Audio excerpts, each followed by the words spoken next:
Hello YouTube, Sam here from youtube.com/onlivegamer for the new Boston.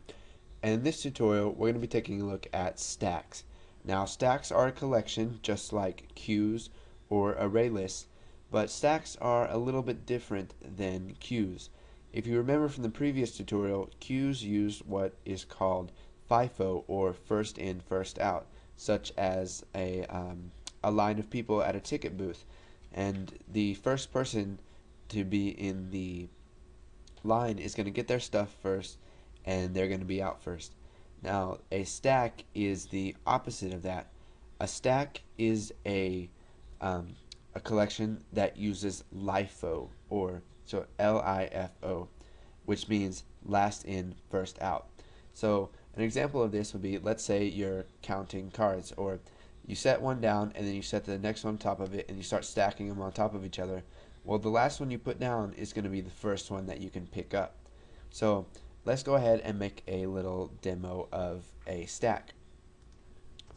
So we'll come up here and we'll type private my stack as new stack. So we've created a new stack, and now what we need to do is we need to add some items to this stack. Now you can store whatever data type you want in here, because the argument for push or to add to the stack takes object. Although I have read that it is not good to use different data types in it, and that you want to stick to the same data type. So what we're going to do is we're going to type myStack.push, and it says insert an object at the top of the stack. So it's going to be the last object, and it's going to be the first one out. So this would be the equivalent of adding to an array list or in queuing for a queue. So we'll just go ahead and push 1, and we'll do this for some more values.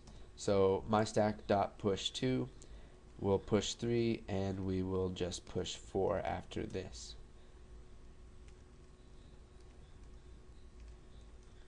Now we can also make duplicates of 4.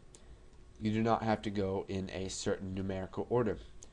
So what we can do is we can either remove an item from the stack, or which is the last item that is added, or we can peek at it just like we can do with a queue, and it won't take it out. So let's go ahead and make a little demo of this.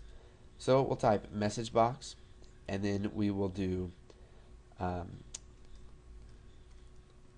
myStack.pop, and it says removes and returns the object at the top of the system.collections.stack. So what this is going to do is it's going to remove 1, and it's going to return it back to the caller. So when we call pop, it gets returned back to the message box, and that's what's going to display in the message box. And we'll just go ahead and convert that to a string for our message box, and you can see that if we go ahead and run this, it gives us 4, because it is last in, first out, and the last item we put in there was 4. So we'll type myStack.pop, and it should give us 4 again, because we have 2 4s in there. So it pops out the last 4, and then this one, it pops out the 4 before that.